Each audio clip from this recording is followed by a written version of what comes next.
Your pelvic floor, as the name suggests, should be a floor, but not a door. For about 70 to 100 years, you need your pelvic floor to be able to support you, both through descending forces that come down through your body and gravity into the pelvic floor, but also as you move around, ascending forces as you step and walk around. But I have rarely, almost never, seen people train their pelvic floor properly. And I'm not just talking about women, I'm talking about men too. So I want you to stay tuned while I talk about the holistic view and how to treat and train your pelvic floor. Greetings, I'm Kim Basso. I'm the owner of SolCore Fitness, and I've been in this health and fitness field for 30 years. So I started as a personal trainer 30 years ago, but I'm now a soma therapist and a soma trainer. So I combine that with my previous knowledge of strength and conditioning to run my business. So back in the day, I never thought about the pelvic floor, to be honest. Before I became a therapist and more of an osteopathic trainer, it never crossed my mind is to do anything for the pelvic floor. I didn't think anything about it, good or bad. The only thing I heard about the pelvic floor was Kegels for women, and so that was it. Kegels are a part of it, but they need to be done correctly, which we'll talk about later.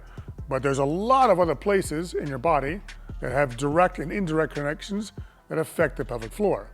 It's a holistic view, and that's what I want to talk about on this channel. It's holistic, not just give you a couple exercises that you can do and feel good about yourself, give you information that actually makes a sustainable difference.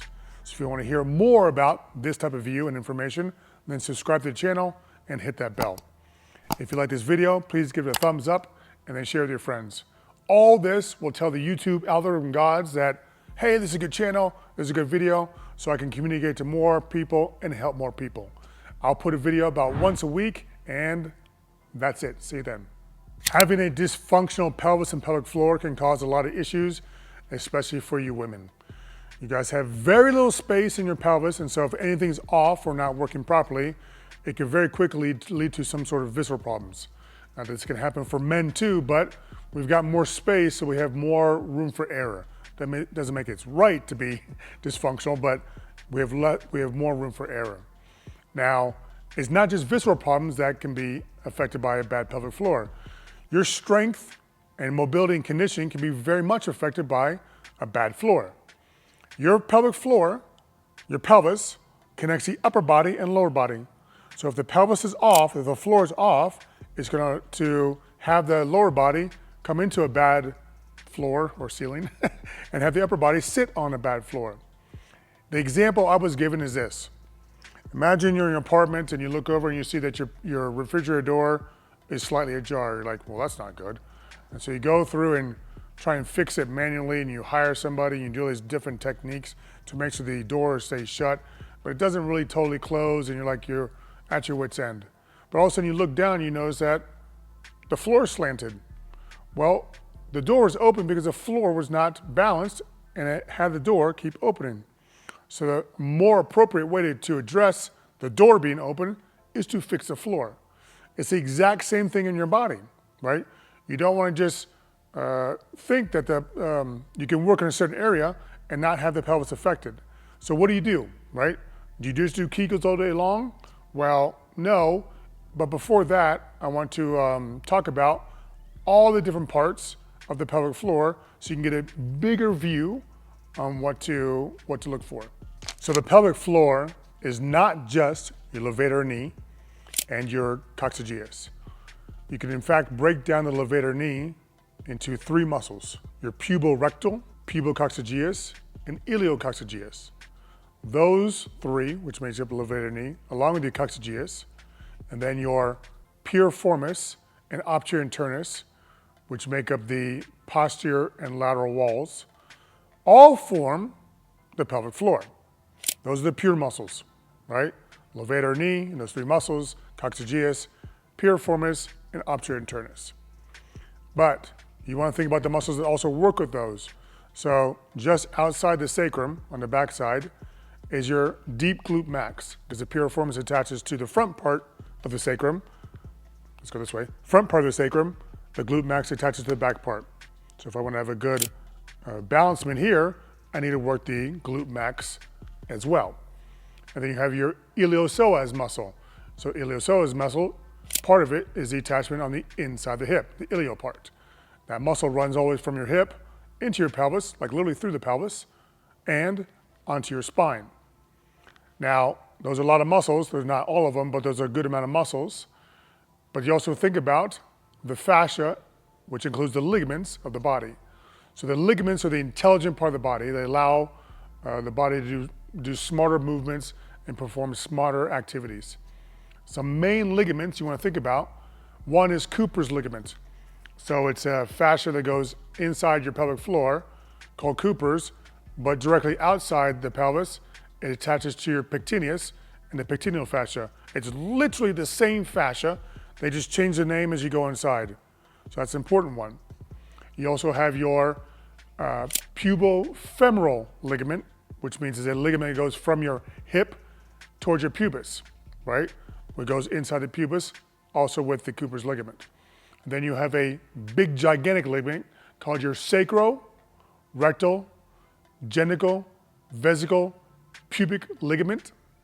It's a white line. So it goes from the spots, from the sacrum to the rectum, genital, your genitalia, vesical, your bladder, pubic bone, ligament across.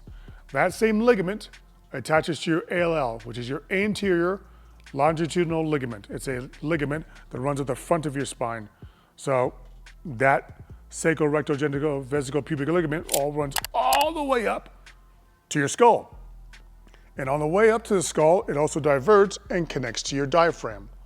So you have now a bunch of muscles, a bunch of ligaments, a bunch of fascia that dictate how well the pelvic floor is balanced. So since the health, strength, and mobility of your soft tissue dictates how well your body functions and stays in place, then all those areas I just talked about need to make sure that they're balanced. Now I want to divert a little bit to one main area that involves all these areas I'm talking about, and that's your SI joint. So I did a bigger video on this, and I'll attach it to the end screen so you can click on it and also put the link in the description. But your SI joint, which stands for sacroiliac joint, is a space on either side that looks like two little boomerangs, like that, between your sacrum, which is a bone, triangle bone in the middle, and your ilium, your hip bones. That SI joint has a pure movement called positive torsion and negative torsion, which is a tilting forward or tilting back, but it has a lot of pathological ways it can move to keep you moving in your life, because the body doesn't care too much about doing things right. It just cares about doing the activity you want to do. So it'll cheat to get there. But if your SI joint is off, your whole pelvis, and for this video, your pelvic floor is off. So I won't go into detail now. You can watch the video later on about all that, but that's a very important area to make sure you stay balanced for your pelvic floor. Are you actively incorporating a pelvic floor routine into your strength, mobility, and longevity program? Let me know in the comments. So how do you start working with the pelvic floor? The best place to start is with the ligaments. Like I mentioned before, the ligaments are the intelligent part of the body. So the smarter and healthier the ligaments, the smarter and healthier, your body. It's important to do this first, because if you just jump straight into some sort of stretch or exercise without really respecting ligaments, then you're never gonna have the potential really to do that correctly, because the information that's passing between your body and your brain is not great. It's not the best. So focusing on ligaments is the best place to start. Now, I don't know how other people work on ligaments, but for the osteopathic way, the way I work, is that you have a lot of ligaments, okay? So just quickly, you have your anterior sacroiliac ligaments, you have 2 of them. You have your posterior sacroiliac ligaments, you have basically 4 of them. You have your iliolumbar ligaments from your spine down to your hip. You have your pubic ligament, you got that white line I talked about. So you want to be specific, just like the muscles, and work in different ligaments. The best way I know how is through osteopathic manual therapy using pumping and double TLS techniques. This allow for the restarting, or to make the fluid inside the ligaments better, the fascial liquid, the PRM liquid, and also allows for the proprioceptors, which are little computers in your body, to be turned on. Because with this new flow to help normalize the tissue and help bring nutrition and take away waste, and with these smarter computers, now the ligaments become more healthy. In conjunction, you can also do some exercises with that. So the best exercise I know to work with the ligaments and the joints is Eldoa. Again, I've done a video, or a couple of videos on that too, which you can find in my profile. But an Eldoa is an exercise that allows these joints, these ligaments, to open, strengthen, become healthier, and more importantly for now, to turn on these proprioceptors. Now, I won't get all the ligaments I talked about, but it'll get a lot of them, and you can do a lot of good on your own. It's probably best to combine the two, but you can do a lot on your own just with the Eldoas. Now, as you're working on the ligaments through exercises and through treatment, you also want to work on the muscles, right?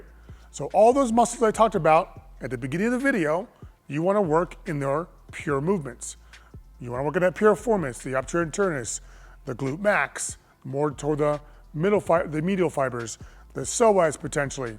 You want to work these both in strengthening and stretching. They work together. So it's not an either or thing. You do both. This is supported by Hill's muscle model. Hill's muscle model says a muscle works best if you work with 3 parts as one. You work with the muscle fibers, sorry about that. You work with the fascia that surrounds the muscle, and you work with the ligament that is formed from the fascia that surrounds the muscle that goes into the ligament. And you want to work these with the fascia in mind, obviously, because that fascia is going to allow you to work that muscle with Hill's muscle model more effectively, but it's also going to allow you to work holistically. Because as that fascia goes out, right, so if it goes from the muscle fibers, the fascia, out into a ligament, that ligament connects to a bone, but it doesn't connect to the bone. It connects to the periosteum, which is the skin around the bone. And now you can extrapolate that out, because as that bone goes out, you have more ligaments that connect to it, which go to more muscles. You have tendons that connect to it, which is also fascia, that go to joint, which is also fascia. So just keep thinking about it expands out, because you can say you have one fascia that connects all your body and goes a bunch of different ways. So you want to work on the ligaments, you want to work on the muscles, but via the fascia by strengthening and stretching. That's how you start to work with your pelvic floor. And now, as you work through that, now you can do Kegels. This includes everybody, men and women. But now you want to do Kegels by just doing a Kegel. So when you contract your pelvic floor, you want to contract just it. So for women, when you contract your pelvic floor, it's like you're trying to stop your pee. For men, it's a little bit grosser. You have to imagine you're taking a suppository up your rectum, so you want to squeeze it to pull it up. It's not me, it's the way the anatomy is. That's a pure Kegel, pelvic floor contraction, whatever you want to call it. But just like any muscle, when the body can't do it properly, it wants to cheat, right? It wants to cheat because it thinks that the cheat will accomplish what you want, but we know differently. So when you do a Kegel or pelvic floor contraction, you want to make sure you're not using your glutes or your adductors, which is your inner thigh muscles, or your abs or your diaphragm. So you want to go through a little program to teach yourself to only use the pelvic floor. A good basic outline of that program is you do a pelvic floor contraction and you learn to do that. You hold it for like 5-10 seconds. You do that for a while. Now you've learned to do just that. Now you want to separate the pelvic floor from the different areas. So as an example, you contract your glutes, then you contract your pelvic floor, then you release just your glutes, then you release just your pelvic floor. You'd move on to, after you master that, you move on to your adductors, abs, and also diaphragm to separate all those together. Because now when you go to contract your pelvic floor, you contract just your pelvic floor. That's very important because now your body's not cheating and putting yourself in a position. And then a little side note, that's very important for women because when you're trying to give birth for the pregnant women, now when they want you to contract or just release your pelvic floor, you're using just that and you're not using something else. I hope you got some good information in this video. I know it was a lot. I'm trying to condense it into easy pieces. You don't need to remember all the different muscles and all the different fascia. What you need to remember is, oh look, it's more than just my pelvic floor. It's all these other muscles, these fascia, all these different parts of my body that contribute to the pelvic floor. If you want more support on not just pelvic floor strengthening, but to strengthen and mobilize your body to get out of pain and further into function, then I'd be glad to help. I've got a private Facebook group where you can use the description in the link in the description to sign up. It's an interactive way to participate. I also have a link in the description for a free download, a free ebook. It's 4 steps how to live your best life to balance your body. Again, in the description. And then also in the description, I have a link for a complimentary consultation with me, where we talk about where you want to go. I try and show you where the holes may be in your program, and only if I feel like you're a good fit will I offer my services to you, either in-house here in Santa Fe, or I've got a personalized online program that's helped a lot of people too. So I hope you liked it. Give it a thumbs up if you do. I'll see you next week.